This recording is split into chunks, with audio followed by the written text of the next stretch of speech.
पूरी दुनिया में इस वक्त भारत के एक्शन और पाकिस्तान में टेंशन की चर्चा है। भारत के मुकाबले पाकिस्तान कूटनीति और सामरिक मोर्चे में न सिर्फ पीछे है बल्कि दुनिया में उसकी हैसियत भी नहीं बची है। ऐसे में आने वाले दिन पाकिस्तान पर कैसे भारी पड़ सकते हैं, इस रिपोर्ट में देखिए।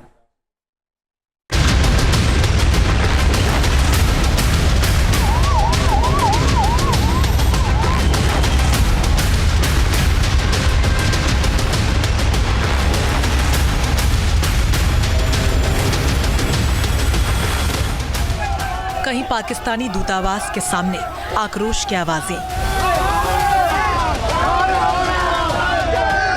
तो कहीं टेररलैंड पाकिस्तान के खिलाफ मोर्चाबंदी। पूरी दुनिया पहलगाम हमले के दर्द को महसूस कर रही है। आतंक के खिलाफ भारत की आवाज के साथ मजबूती से खड़ी है। जिस तरह पहलगाम में आतंकियों ने धर्म पूछ कर निहत्थे पर्यटकों का कत्लेआम मचाया, महिलाओं और बच्चों के सामने गोली मारी, उस बर्बर हमले के विरोध में यूरोप से लेकर अमेरिका तक जबरदस्त आक्रोश देखा जा रहा है।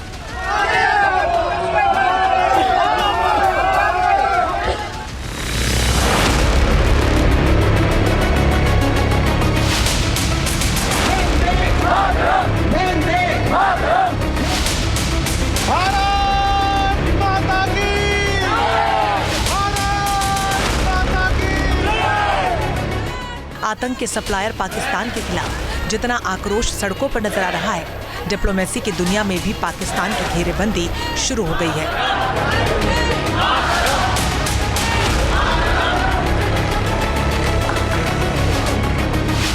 अमेरिका, रूस, फ्रांस, इजराइल ही नहीं, बड़े छोटे मुस्लिम देशों ने भी भारत के साथ पूरी एकजुटता दिखाई है, भारत के एक्शन का सपोर्ट किया है। रूस ने तो अपने बयान में भारत पाकिस्तान के बीच बढ़ते तनाव और युद्ध जैसी बयानबाजी का हवाला दिया और पाकिस्तान को अंडर थ्रेट बता दिया। पाकिस्तान को लेकर हालात ऐसे बन गए हैं जिस तरह किसी युद्ध की स्थिति में बनते हैं। एक्सपर्ट्स कहते हैं कि आतंक के खिलाफ भारत की आक्रामक स्ट्रैटेजी का लोहा पूरी दुनिया मानती है और ये भी जानती है कि आतंकवाद के खिलाफ मोदी की नीति सिर्फ इस्लामाबाद को आतंकियों के डोजियर सौंपने तक सीमित नहीं है। प्रेसिडेंट ट्रंप भी बिल्कुल क्लियर हैं। तो ऐसे में जो भी इंटेलिजेंस शेयरिंग अगर होगी, चाहिए होगी, सैटेलाइट ट्रैकिंग और काफ़ी और इलेक्ट्रॉनिक ट्रैकिंग इत्यादि, उसकी इंफॉर्मेशन कलेक्शन में हमें अगर चाहिए होगा तो अमेरिकन इंटेलिजेंस से मदद मिलेगी। और केवल अमेरिकन ही नहीं, अगर अमेरिका करता है तो फिर बाकी वेस्टर्न नेशंस भी करने में आ जाते हैं। तो बाकी और देशों से भी अगर हमें चाहिए होगी, अव्वल तो शायद चाहिए ना हो, बट बहुत अच्छा कदम है, बहुत अच्छी सेंटिमेंट है। पहली बार सिंधु का पानी रोककर भारत ने सबसे सख्त कदम उठाने का साफ इशारा दे दिया। और इतना ही नहीं, उच्च आयोग में स्टाफ की कटौती का एक्शन भी ये बता रहा है कि आतंकवाद के खिलाफ स्ट्रैटेजी में भारत टफ से टफ फैसला ले सकता है और उसे सीना ठोक कर लागू भी कर सकता है। आमतौर पर किसी भी कूटनीतिक फैसले पर पाकिस्तान वैश्विक मंचों पर रोना धोना करता है, लेकिन इस बार पाकिस्तान को झटके पर झटका अभी से लगना शुरू हो चुका है। खुद मुस्लिम देश भी उसके साथ नहीं है।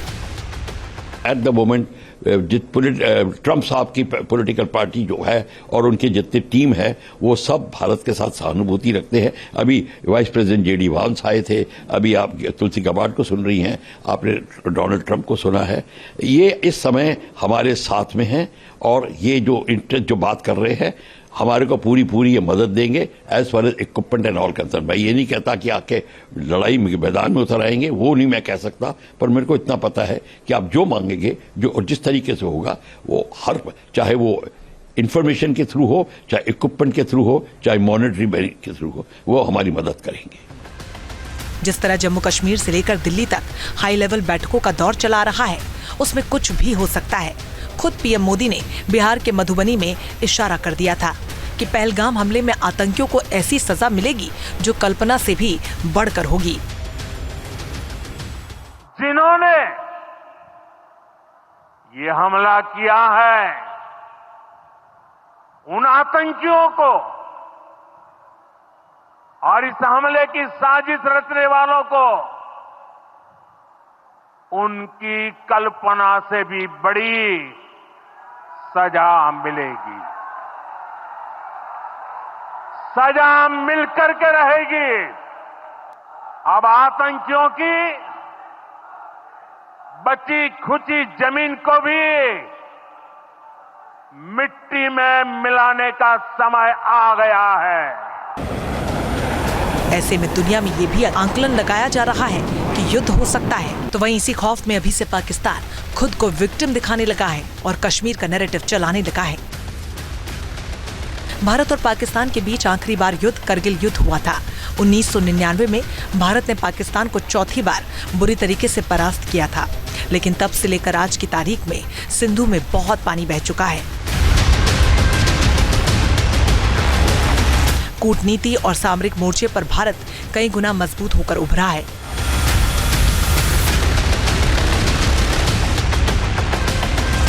न्यू इंडिया की धमक है। इंटरनेशनल रिलेशंस सभी देशों से मजबूत हैं। तो वहीं पाकिस्तान पहले से कहीं ज्यादा रसातल में चला गया है।